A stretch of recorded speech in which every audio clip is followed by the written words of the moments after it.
Fala, meus equilibrados, tudo bem com vocês? Espero que sim, Pastor Léo na área de língua azul.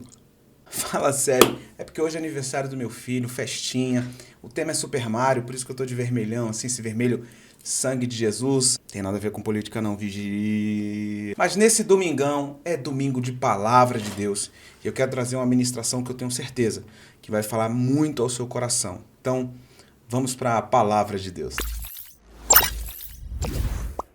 Romanos capítulo 1, verso de número 16 e 17. Romanos capítulo 1, verso 16 e 17. Amém?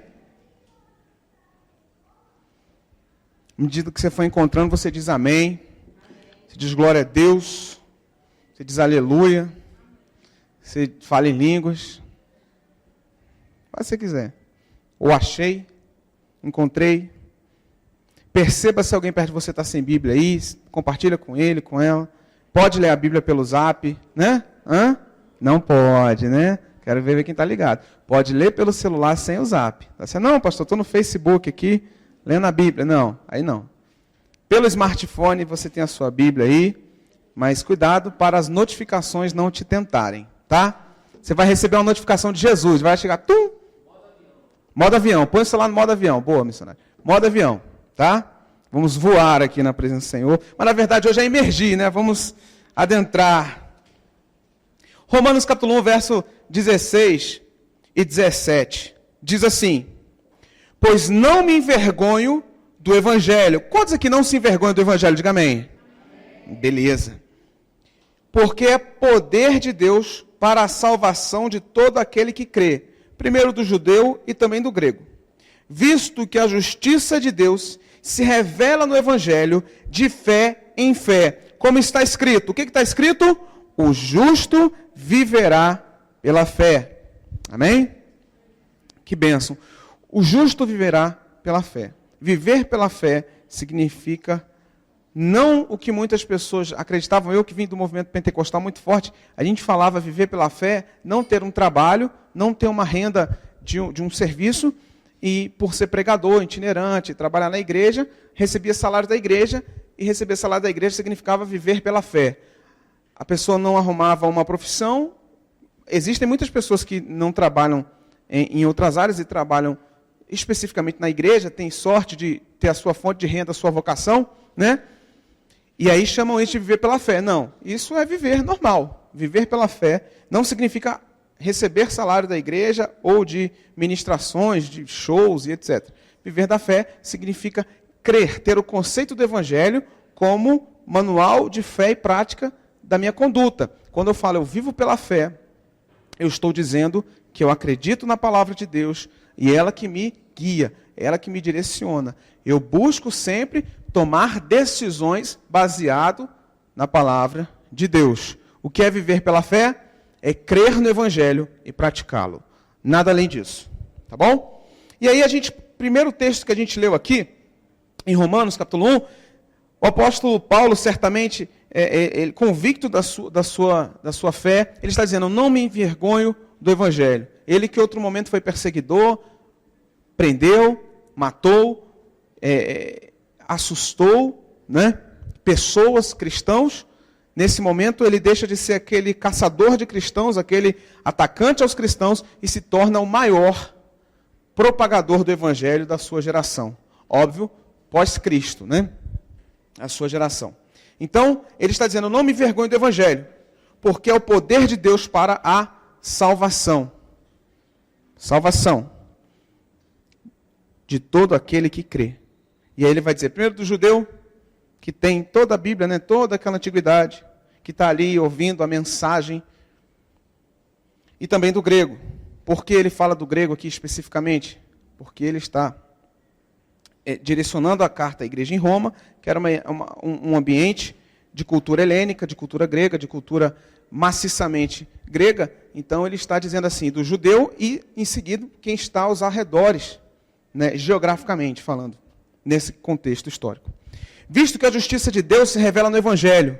O que é a justiça de Deus? Não só julgamento, né? Deus vai fazer justiça. Não, mas o significado de justiça está referente também a amor, a graça, a clareza da vontade de Deus. A justiça de Deus, nesse contexto, se refere à vontade de Deus. Visto que a justiça de Deus, a vontade de Deus, a graça de Deus, o amor de Deus, se revela no Evangelho. De fé em fé, como está escrito, o justo viverá por fé. Quando nós tratamos de imergir no Evangelho, ou seja, sermos batizados no Evangelho, sermos submersos no Evangelho, sermos colocados totalmente dentro do Evangelho, nós precisamos entender este conceito inicial, de que essa graça do Evangelho significa a revelação da vontade de Deus para nós. Não tem outro significado. Eu não vou encontrar a clareza da vontade de Deus em nenhum outro lugar que não seja no Evangelho. Eu posso ver a graça de Deus em todos os lugares, mas a clareza da justiça de Deus eu só vou encontrar no Evangelho. Eu posso olhar para os céus e ver Deus. Posso ou não posso? Claro que posso. A Bíblia diz, os céus anunciam a glória de Deus, o firmamento anunciam as obras de suas mãos. A natureza mostra Deus. Em algumas tribos indígenas, em algumas culturas longínquas, distantes, nós vemos até pessoas que adoram o sol, adoram a lua, tratam toda essa grandeza criadora de Deus, né? Todas essas criações lindas de Deus, como o próprio Deus. E por serem ainda neófitos no entendimento do Evangelho, eles estão querendo adorar a Deus, mas por não entenderem, acabam adorando o sol. E o sol, sim, é um grande testemunho do poder de Deus. É um grande testemunho da graça de Deus. Então eu vejo Deus em todos os lugares. Eu consigo ver Deus em todos os momentos. Até em situações delicadas, constrangedoras, difíceis, eu vejo Deus. Porque Deus é soberano. Agora, o entendimento da justiça de Deus, só há um lugar, no Evangelho. E é aí que eu me interesso em imergir e entrar no Evangelho, no entendimento do Evangelho, no que é o Evangelho. E o que é o Evangelho? Primeira coisa, ele é o poder para a salvação. A salvação vem pelo entendimento e pela clareza do Evangelho. A gente não leu aqui? Porque eu não me envergonho do Evangelho, pois ele é, aí o apóstolo diz, poder de Deus para a salvação de todo aquele que nele crê. Quantos creem no que está escrito no Evangelho? Diga amém. Então você está salvo. A salvação não vem por boas obras.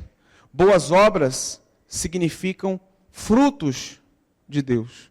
Então, quando uma pessoa ela pratica boas obras, ela está dando fruto de Deus. Ela está sendo exemplar. Ela está fazendo o que a Bíblia manda. Mas eu preciso, antes de somente fazer o bem, que é extremamente importante e indispensável, eu preciso crer nesse bem, qual o fundador desse bem, a origem desse bem, para executá-lo com clareza. Existem situações, é verdade, que pessoas que não são cristãs, que não proferem a fé em Cristo, trabalham com frutos de justiça que vão muito mais além do que muitos cristãos. Essa é uma verdade. Tem cristãos que não praticam o bem, mas praticam a religião. Aí eu tenho absoluta certeza que o céu está mais próximo de quem não conhece a Cristo, mas pratica o bem, do que quem conhece a Cristo e só pratica a religião. Eu venho para a igreja, eu venho para o culto, eu dou oferta, eu participo de uma atividade, eu faço isso, mas não amo o próximo. Mas eu guardo mágoa. Mas eu não me importo com quem precisa. Eu não estou nem aí para nada. Eu sou fofoqueiro, eu falo mal dos outros. Eu compro a religião bonitinho, ipsis literis do dogma, engessamento religioso. Mas o bem que a Bíblia me diz, o bem que Jesus me orienta, eu simplesmente deixo para lá, não sou de fazer, finge que não é comigo, acho que é o departamento de ação social da igreja, aqui no nosso caso, é o tempo de missões, isso é função lá da Sabrina, da equipe dela, a galera que se vire para ajudar, eu não tenho nada a ver com isso. E aí não entendeu o Evangelho. É como se a pessoa tivesse um guarda-chuva, e no dia da chuva, botasse o guarda-chuva de lado e ficasse se molhando. Eu falava, eu tenho um guarda-chuva, olha que benção o guarda-chuva aqui, e a chuva caindo na cabeça. Eu tenho um guarda-chuva e se molhando. É a fé para muita gente. Eu tenho Jesus, mas não entendeu nada. Eu tenho o Evangelho, não entendeu nada. Eu faço parte de uma igreja, mas não entendeu nada. Está com guarda-chuva na mão, guarda-chuva de lado e a chuva caindo na sua cabeça. Pessoas que não entendem o porquê daquilo. Então o que nós temos que fazer? Entender que o Evangelho é o poder para a salvação de todo aquele que nele crê. Eu preciso pregar o Evangelho, o poder. E não é só uma palavra, não é só um discurso, mas é o poder. Ou seja, é a força que movimenta, é a força que dirige, é a força que transforma. Imagina o poder para curar o enfermo, o poder para ressuscitar o morto, o poder para trazer libertação ao cativo, o poder para restaurar uma família, o poder para dar sabedoria a uma pessoa que humanamente é dita como indouta, ignorante, ou linguajar burra, né? Que idiota. O Espírito Santo, o poder do Evangelho, pode transformar um idiota num cabeção, num cara gênio, num inteligente, porque a Bíblia diz que Deus pode pegar o humilde e fazê-lo assentar entre os príncipes. Ou seja, Deus pode transformar pelo poder do Evangelho da salvação. Quer um exemplo do poder do Evangelho da salvação? Sua vida. Você é um exemplo. Como você era antes e como você é hoje. Como era o seu domínio próprio antes. Você era vingativo, reclamava, xingava, arrumava confusão, brigava. Era uma pessoa, né? Rodava a baiana, fazia escambau. Hoje não. Você respira fundo, você perdoa, você é moderado. Alguém te machuca e você não guarda mágoa naquele coração que um dia foi podre e hoje em dia é um coração 0 quilômetros na presença do Senhor. É porque você está imergindo, você está adentrando no Evangelho. E tão bom quanto é o Evangelho entrando em você, a expressão de significado do Evangelho começa a fazer sentido na sua vida. Quando Cristo Jesus realmente assume o controle da sua vida. Olha que coisa linda. Quando você está no carro da sua vida e sentou no carona e falou, Jesus, dirige. Isso não significa que Jesus vai tomar as decisões da minha vida por mim. Não. Mas significa que Ele vai me conduzir a tomar as decisões. Ele vai me ensinar e vai me instruir a tomar as decisões. Eu vou pensar nele antes de tomar qualquer decisão. Eu vou buscar nele a convicção antes de tomar qualquer decisão. O Evangelho é poder para a salvação. Diga, poder para a salvação. João 5,39 diz o quê? Examinai as Escrituras. Não é isso? João 5,39, porque o quê? Julgais nela ter vida eterna. Está aí o gabarito. E são elas que dão testemunho de mim. Qual que é o verbo inicial aí? Examinais. Se eu desejo emergir no Evangelho, eu não posso ler a Bíblia. Ler, eu vou ler o jornal. Ler, eu vou ler as redes sociais. Ler, eu vou ler a bula do remédio. Ler, eu vou ler a revista quando eu estiver numa consulta médica no dentista. E vou pegar uma revista velha e ficar lendo. O Evangelho, eu vou examinar. É uma conduta diferente. Examinar é muito mais do que apenas ler, mas é um processo de meditação, de busca, de conhecimento, de questionamento, de se fazer entender. É um trabalho mais minucioso. É um trabalho mais delicado. Não é um arroz e feijão, mas é um prato muito mais elaborado. E quando eu examino, aí a Bíblia diz, porque nelas teremos a vida eterna. E quem testifica de Jesus? O Evangelho. E são elas que testificam de mim. Você quer conhecer Jesus? É o Evangelho. Não existe outro lugar que nós encontraremos Jesus além do Evangelho. Não tem. E Jesus até para o Mateus diz, é o maior, e é o maior líder de todos os tempos, é a figura mais influente de todos os tempos. Eu estava conversando essa semana com uma pessoa que afirma não crer em Deus com tanta força quanto a fé cristã. Mas ele fala, Jesus foi o cara. Não, esse cara aí... Aí ele disse, eu tenho minhas dúvidas se ele existiu. Aí eu expliquei para ele, aquela aula que a gente tem no MEB 3 aqui, as fundamentações de afirmação históricas de que Cristo existiu. Ficamos numa discussão bacana, num debate legal, maneiro. Mas o interessante é que até ele, que afirma que Jesus pode ou não pode ter existido, não sei, mas ele disse, o que o Evangelho diz é inegável de que é uma maravilha. Então nós temos o testemunho de Jesus escritos no Evangelho. E aí você me diz assim, pastor, quando você fala o Evangelho, você está se referindo a quê? O que é o Evangelho? Teologicamente, se a gente for especificamente, a gente vai estar falando de Mateus, Marcos, Lucas e João, que são os 4 livros do cânone bíblico que narram, que trazem a narrativa de Jesus Cristo encarnado, Filho de Deus, vindo da glória, nascendo na terra, encarnando em um corpo humano, um corpo físico, e a partir daí se tornando o nosso Salvador fisicamente, né? Claro que antes da fundação do mundo, o Cordeiro de Deus já havia sido imolado, mas aonde ele realiza a sua obra redentora, a sua obra propiciatória humana. Ali narra a vida de Jesus, então ali é o Evangelho. Só que o Evangelho é um termo que do latim significa evangelion, que significa boa notícia. Diga boa notícia. Isso significa Evangelho. Os Evangelhos são boas notícias. Então, o que significa o Evangelho? É uma boa notícia dada por Deus. Ou seja, toda a Bíblia é o Evangelho. Porque em Gênesis já inicia, ali em Gênesis 3, quando o homem cai, Deus fala assim, eu vou mandar um para restabelecer essa conexão, para trazer o homem de volta a mim. Né? É o termo religião, né? Também do latim religare, não é isso? Qual é a função da religião? Unir. Não soube fazer isso, é uma grande verdade. A religião é o maior motivo de discussão. Né? Mas Cristo não. Cristo traz essa boa notícia. Então, em Gênesis e até Apocalipse, nós temos a revelação do Evangelho. Pedaço a pedaço, até a construção da figura de Cristo, que culmina nos Evangelhos, literalmente falando. Então, o Evangelho é boa notícia. Você liga o jornal, o que você vê lá de notícia? Só notícia ruim. Você pega o jornal impresso, é só notícia ruim. Se bem que tem uns políticos sendo presos aí, o jornal está até legal de assistir, né? Está até bacana. Você fala, finalmente uma boa notícia, é um evangelho aí, uma notícia boa. Né? Mas, normalmente, o jornal traz notícias que não são boas. É até uma regra do jornalismo. Coisa boa não vende, o que vende é coisa ruim. Né? Então, a família feliz andando no parque não é uma notícia. Agora, não... homem que sequestra famílias e corta em pedacinho, enterra os pedacinhos dos corpos no parque. Aí a notícia a semana inteira e todo mundo fica ali querendo saber quem é esse quartejador e tal. Né? Então, o mundo, ele é vidrado em más notícias. O mundo, ele gosta de más notícias. O que viraliza em rede social é polêmica. Você não vê, poxa, o pessoal está visitando o Hospital do Câncer lá e ajudando crianças, não viraliza.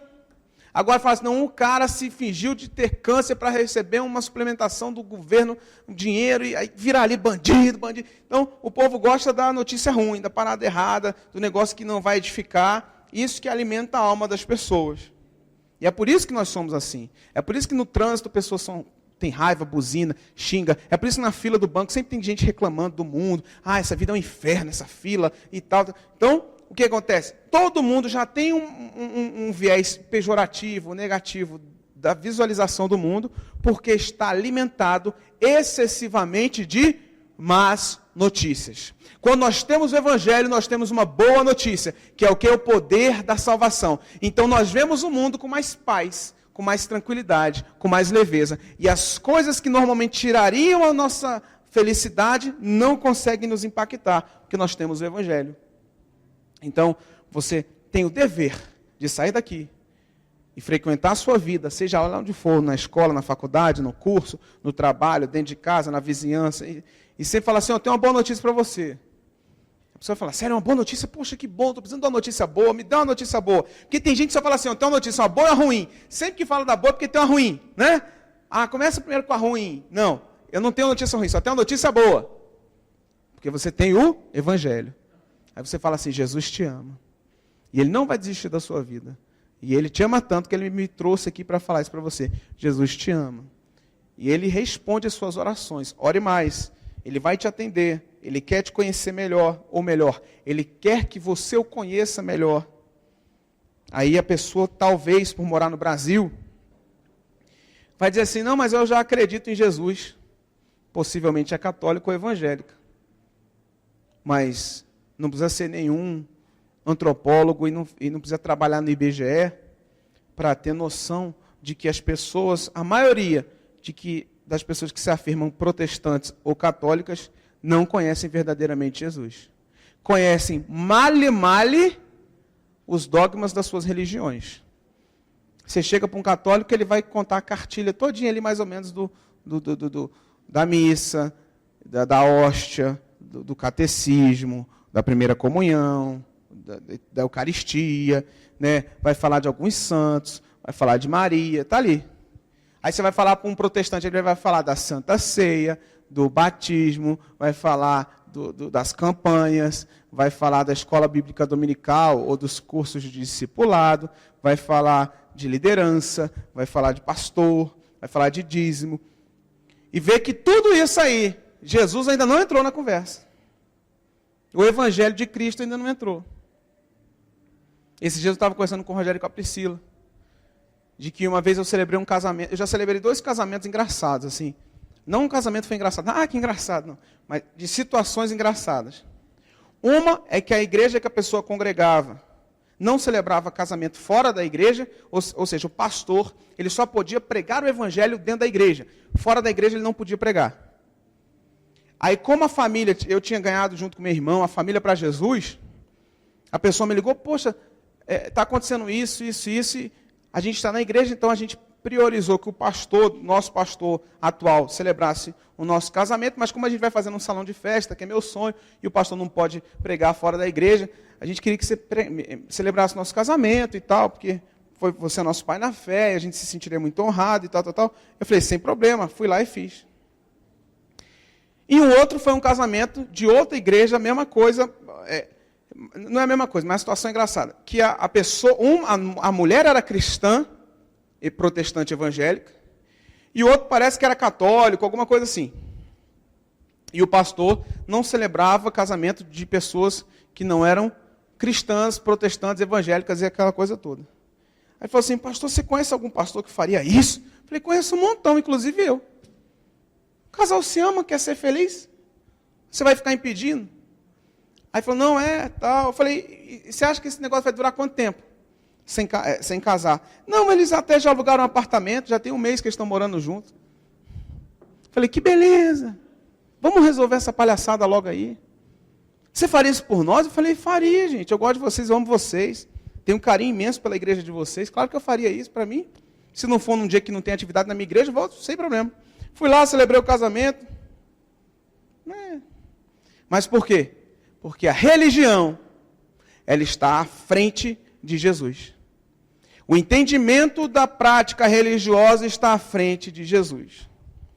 Jesus é o poder para a salvação. O Evangelho é o poder para a salvação. Se eu não me envergonho do Evangelho e entendo que ele é o poder para salvar pessoas e eu sou testificado dele de fé em fé, eu comecei a imergir, a adentrar no significado do Evangelho. Imagina se eu não vou pregar porque eu estou fora da igreja. Meu Deus do céu, é fora da igreja que se tem que pregar. O último lugar que tem que se pregar é dentro da igreja, porque aqui todo mundo já está gordo espiritualmente, pançudo, já comeu muito do Evangelho. Vamos pregar lá fora, para quem não conhece. Não pode, porque tem que ser entre as 4 paredes da minha denominação. Meu irmão, faz isso não.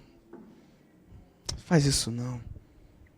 Por quê? Porque as pessoas não se preocupam em entender o Evangelho. Se preocupam em entender a cartilha daquela denominação. É por isso que quando tem crente que muda de igreja, parece que mudou de planeta. O quê? Aqui pode? Pode? Aqui pode fazer isso? Pode? Como se a gente falasse, aqui a gente é endemoniadão. É muito demônio, então a gente liberou. Não tem nada a ver. Não é que aqui pode. Aqui é normal. Lá é que não podia porque era normal. Lá porque não era a Bíblia que era o manual. Era o estatuto da igreja. E o estatuto de igreja, meu irmão, o estatuto da nossa igreja é tão pequeno. Você pega o nosso estatuto, são 5 folhas. Que a gente fala, o que é obrigado no Brasil ter discriminado. A gente tem que falar que tem bens móveis, bens imóveis. A gente tem que falar onde a gente é localizado.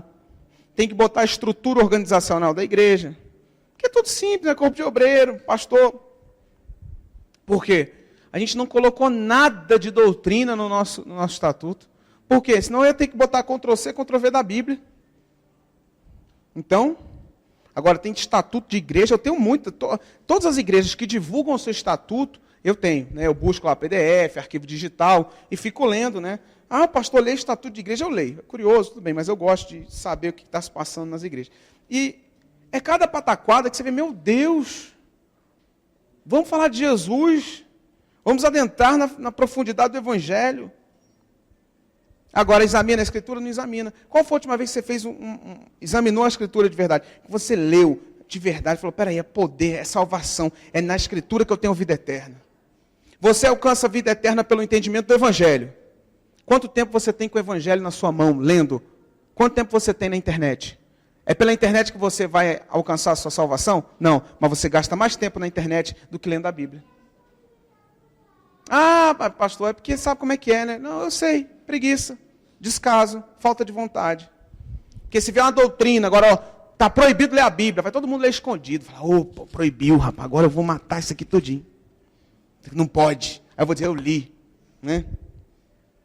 Lê 35 livros do Harry Potter, Senhor dos Anéis e tal, e não lê a Bíblia. Quer ler a ficção? Lê a ficção, pode ler.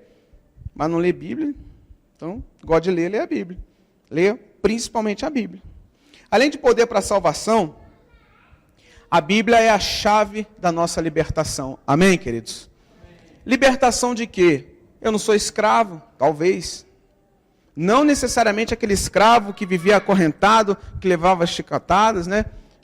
Os escravos que existiram durante séculos na humanidade, milênios, e vira e mexe ainda existem lugares que ainda se descobrem escravos, né? Mas é escravo de você mesmo. Nós somos escravos de nós mesmos. Nós nos aprisionamos dentro das nossas paixões, dentro das loucuras que a nossa cabeça inventa. E a Bíblia diz em João 8,32, uma das passagens mais importantes para nós entendermos o poder do Evangelho, que é o quê? Conhecereis a verdade, e a verdade vos libertará. Você vai conhecer a verdade, e essa verdade vai trazer libertação para você. Não existe libertação plena sem o entendimento da verdade. Que verdade é essa? É Cristo Jesus que se encontra no Evangelho. Quando eu leio o Evangelho, a verdade de Deus me alcança, Cristo Jesus me alcança e ela me liberta. Certa vez uma pessoa falou para mim, poxa, mas se eu me tornar crente, eu não vou poder fazer mais nada. Eu falei, olha, a Bíblia diz isso aqui, ó, eu posso todas as coisas naquele que me fortalece. Eu posso analisar tudo e vou reter o que é bom. Eu posso fazer tudo, mas nem tudo me convém. Eu não estou entendendo o que você não vai poder fazer. Ah, mas é porque eu gosto muito disso. Peraí, você gosta disso? Ou se você não fizer isso, você vai ter um ataque? Não, eu não posso ficar uma semana sem fumar. Se eu ficar 2 dias sem fumar, eu já começo... Então, peraí, você não é livre para fumar. Você é escravo do cigarro. Pode ser. Então, olhando por aí, quem sabe... Ou seja, o Evangelho nos liberta. Ele não nos aprisiona. Só que o mundo diz que as prisões que ele nos oferece são ações de libertação. Ah, mas eu não vou poder ficar com várias mulheres, a mulher não vou poder ficar com vários homens. Você pode, mas isso vai te compensar em quê? Vai te acrescentar em quê? Você vai ser feliz como nessa situação? Se a grande busca do ser humano é pela felicidade, não é? A grande missão do ser humano na Terra é ser feliz. Não tem outro. Ninguém quer ser rico. Ah, meu sonho é ser rico. Não. Seu sonho é ser feliz com riqueza. Mas só ser feliz, só ser rico não adianta. Ah, se eu for rico eu vou ser feliz. Ah, não, meu sonho é ter muito, não sei o quê. Na verdade, o sonho do ser humano é alcançar a felicidade. E a grande mola mestra carnal, depois da nossa espiritualidade, a grande estrutura, a grande coluna da nossa felicidade é encontrar a famosa o quê? Alma gêmea. Então nós buscamos encontrar uma pessoa que nos complete. Ou seja, o mundo diz, não, faz o seguinte, pega geral, passa o rodo, né? Ah, que legal. Mas o nosso espírito, dentro do nosso corpo, ele nos induz a procurar alguém, a pessoa certa. Eu não preciso dessa estrutura escravizadora de conceitos que o mundo me insere. Eu sou livre, eu sou livre. Eu sou liberto para quê? Para viver a vontade de Deus. E a vontade de Deus é o quê? Boa, perfeita e agradável. A nossa vontade às vezes não, mas a de Deus é. Marcos 5:9, Marcos 5, né, do 1 ao 20 e poucos, 22, sei lá, vai dizer a história ali do endemoniado. E aí, no versículo 9 do capítulo 5, Jesus conversando com o diabo, ele vai perguntar, né, qual é que é o seu nome? O cara fala, meu nome é Legião, porque são muitos. O conceito de legião significava 1111 demônios.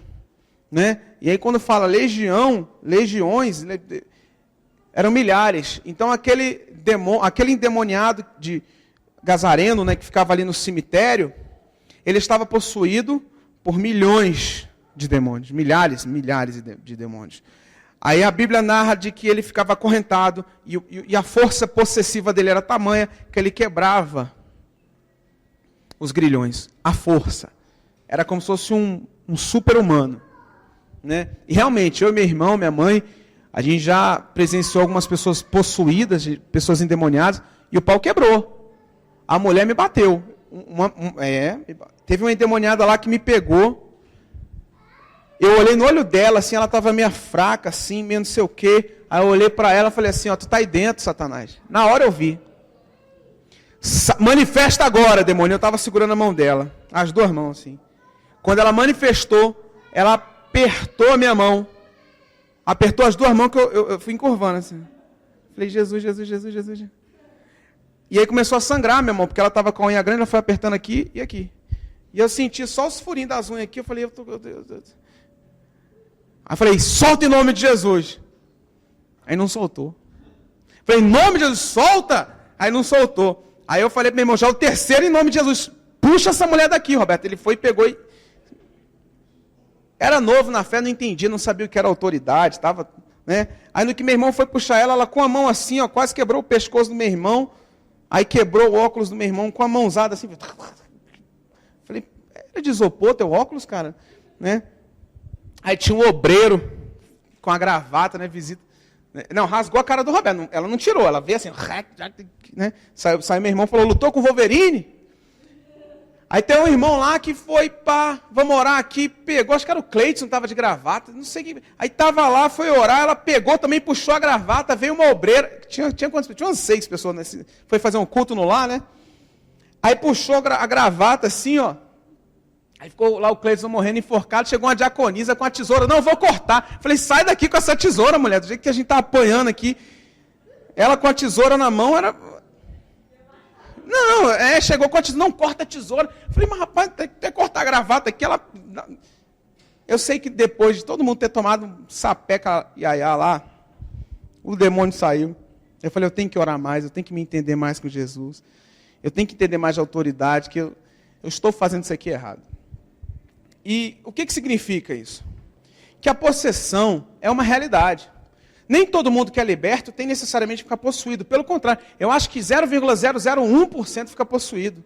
Tem igrejas que tem festival de possessão. Aquilo para mim não é possível, biblicamente, que aquilo seja verdade.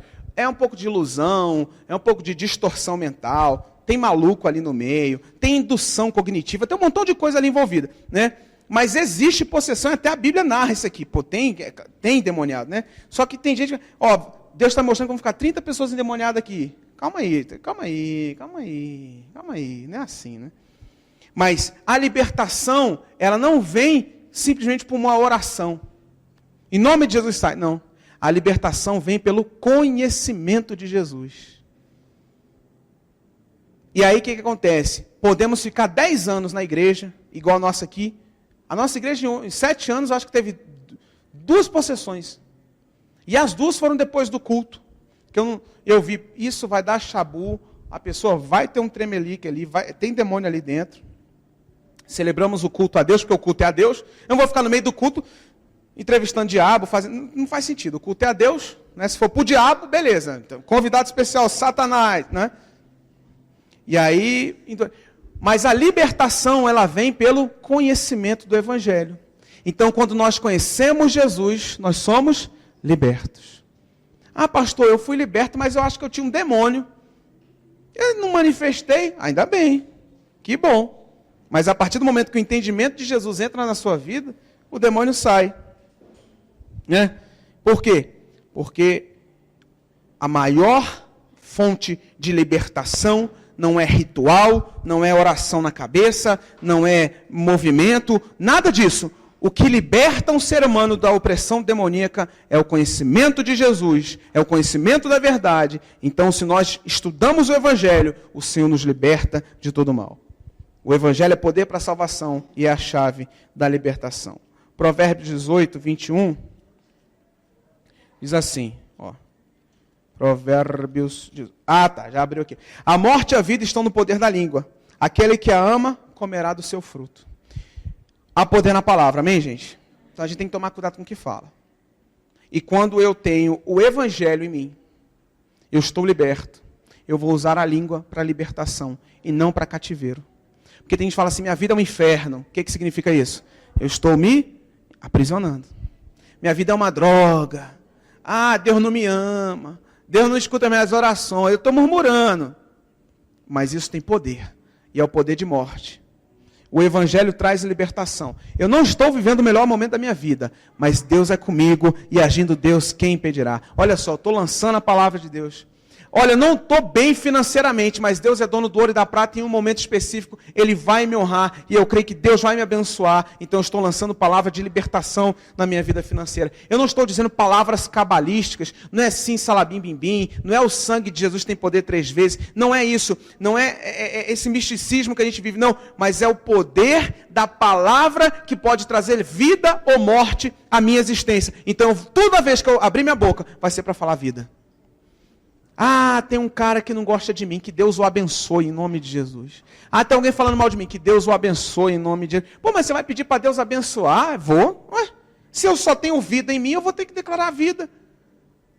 Se os frutos da minha árvore são frutos de vida, não tem como eu lançar um fruto de morte a alguém. Eu vou ter que entrar na guerra com o que eu tenho vida, então ele vai receber vida.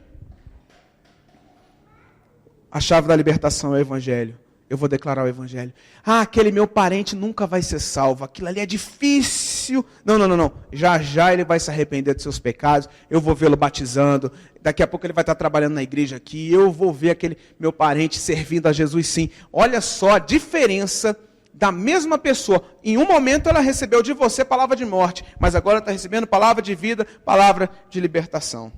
Então, tome muito cuidado com cada vírgula que sai de dentro da sua boca. Amém, queridos? É evidente.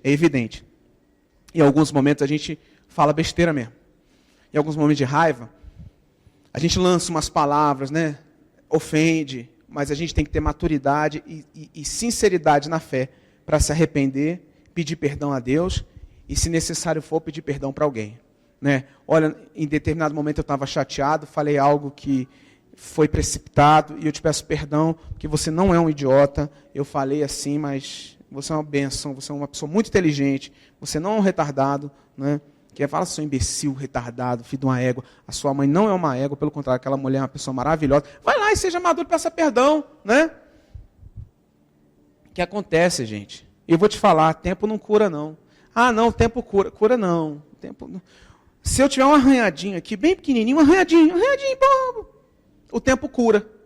Se vier uma serra elétrica e meter na metade do meu braço aqui, vai voar sangue para tudo quanto é lado, o tempo cura. Não, eu vou morrer. O tempo cura. Está voando sangue para tudo quanto é lado. Não é assim?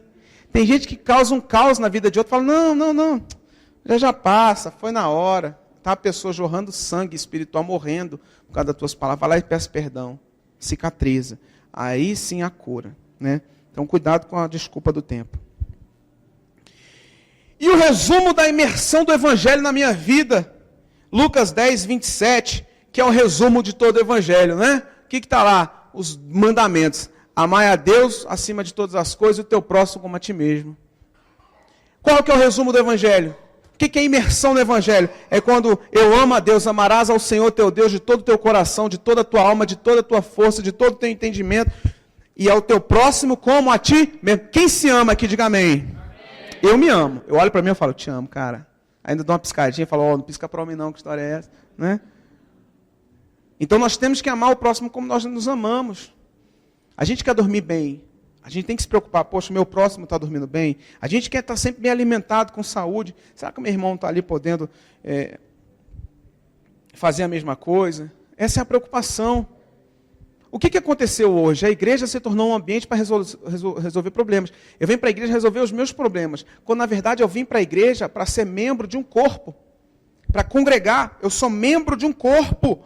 Se o corpo está doente, não importa se é na perna, se é no braço, todo o corpo padece. Não importa se é numa área visível ou interna do corpo, todo o corpo vai padecer. Então, se eu sou membro da igreja, eu tenho que amar os meus irmãos. E se eu sou cristão, eu tenho que amar o meu próximo. E o próximo não é irmão em Cristo. O próximo é outro ser humano. É outra pessoa, seja ela qual for a sua fé, a sua religião, tenha ela ou não. A gente tem aqui na igreja arrecadação de alimentos para famílias na estrutural. Quanto de alimento você dá? Ah, nem lembro, pastor. Você não lembra porque você não se importa. Você não se importa porque você não ama como a ti mesmo. Porque você não esquece de fazer compra para você. Mas você esquece de trazer comida para quem tem fome. Por quê? Porque você se ama, você ama a sua família, você ama seus filhos, você ama a sua casa. Mas você não ama o pobre, isolado, marginalizado, que não teve a mesma iniciativa, a vida iniciada nos padrões que você teve. Nasceu numa situação pior e hoje padece por um Brasil detonado que a gente tem. E ainda tem gente que fala assim, isso é problema do Estado, o governo que se vire. Calma lá, pessoal, o Estado tem responsabilidades, mas a igreja também. Em muitos momentos, a responsabilidade do Estado e da igreja se homogeneizam. E são trabalhos fundamentais, são trabalhos correlatos aqui, cada um faz o seu, mas são iguais na sua finalidade. Então, é nosso dever amar o próximo também. Em Mateus 25, 35, é a última referência que eu cito aqui, e vamos encerrar. Porque tive fome e me deste de comer, tive sede e me deste de beber, era forasteiro e me hospedaste, estava nu e me vestiste, enfermo e me visitaste, preso e foste me ver. O resumo do evangelho todo é esse aqui. Quando eu abençoo uma pessoa, eu estou abençoando a Jesus ali. Tem pessoas que falam assim, você tem que dar exemplo de Jesus. Se tem Jesus na sua vida, você tem que ter o carro do ano. Se você tem Jesus, você tem que ter a casa própria. Não. Jesus não está no rico. Jesus está no pobre. Olha que loucura. Me mostre Jesus aqui andando na rua. Aquele carro zero. Aquele carro zero ali é a glória de Deus. Não. Aquele carro zero ali é fruto de trabalho. E Deus deu sabedoria ao homem para trabalhar, ter dinheiro e comprar as coisas dele. Amém. Tem nada com Jesus ali. Agora tem um cara passando fome ali. Olhe para aquele mendigo barbado fedendo, que eu já vi mendigo, já cuidei de mendigo, já fui na rua dar comida para mendigo, já viajei para outro estado junto com meu irmão, eu vi uma mendiga, pesava mais de 120 quilos, eu falei, fome ela não passa, que come bem, né? Grandona assim, e ela estava perto de mim, eu falei, eu posso falar de Jesus para você? Ela foi, abriu a perna assim, e ela estava de saia, começou a urinar, ali no chão, todo mundo viu aquilo, eu dei um pulo para trás, quase pegou em mim, eu falei, meu Deus do céu, que estado. O estado de depravação de um ser humano, meio da rua, sujo. Aí eu olhei para aquela mulher e falei, ela é Jesus ali na minha vida. Eu tenho que olhar para ela e ver Jesus, porque Jesus disse que ela está passando dificuldade, se eu não ajudar, eu estou negando ajuda para Jesus, e no dia do juízo, Deus não vai falar assim, com que carro zero você andou para a minha glória? Ele não vai falar assim, olha, tinha uma mendiga lá passando necessidade, você ficou com nojinho dela. Vamos lá, terminou aí? Vamos continuar aqui, Jesus te ama, tem uma sopa ali. A gente estava na rua, não sei onde é que eu levo essa mulher para tomar um banho, meu Deus. Eu estava em Minas Gerais. Aquilo me marcou. Teve uma vez eu fui acudir um cara, um mendigo deitado. Na hora que eu mexi assim, oi, tudo bom? No que ele virou, saiu 3 baratas do bolso. Eu falei, cara, o cara tem barata na roupa e não está reclamando da vida. E eu estou aqui cheio de parada dizendo, podia estar melhor. E aquele mendigo dormindo ali era uma tipologia de Cristo. Era um exemplo de Cristo, o Deus que morreu na cruz por mim, através de Jesus. Ele está sendo representado ali. Queridão, queridona, o Evangelho é muito mais do que a gente tem vivido e vai muito além do que a gente tem pregado. E é muito mais simples e é muito mais interessante. Se nós queremos emergir no Evangelho, nós precisamos dar valor às coisas certas e entender que a Bíblia não é um livro de religião, mas é a palavra de Deus viva. É a palavra que está em prática nos dias de hoje em nossos corações. E que se nós queremos viver o Evangelho de verdade, nós precisamos praticar o Evangelho. Vir para a igreja é uma bênção. Todos os domingos vem para cá, quinta-feira vem para cá, terça-feira vem orar. Quando tiver culto no sábado, vem para cá. Quando a gente fizer uma atividade, vem para cá, né? Amém. Porque aqui a gente comunga junto, a gente ora junto, a gente participa, a gente tem koinonia, a gente aprende. Mas o evangelho, a sua raiz não é aqui dentro, é lá fora. Então viva o evangelho lá fora, pratique o evangelho lá fora e dê um significado coerente à sua existência, em nome de Jesus. Amém? Que bênção, né? Se você foi edificado, deixa o seu like, porque ajuda a divulgar esse vídeo para mais pessoas. O YouTube entende que é um vídeo bom, que é um vídeo de qualidade, e aí ele entrega, ele recomenda para mais pessoas. Além disso, você também pode compartilhar você mesmo, pegando o link desse vídeo e mandando no grupo do WhatsApp, do Telegram, nas suas publicações em stories. Eu acho que todo mundo já consegue botar link nos stories. Printa uma cena dessa palavra, coloca o link lá nos seus stories. Antigamente a gente entregava panfleto para evangelizar. Hoje em dia a gente entrega link. Deixa Deus te usar aí, tá bom? Eu vou ficando por aqui, mas tem muitos outros vídeos para você assistir. Beijo no seu coração, forte abraço. Tchau, tchau.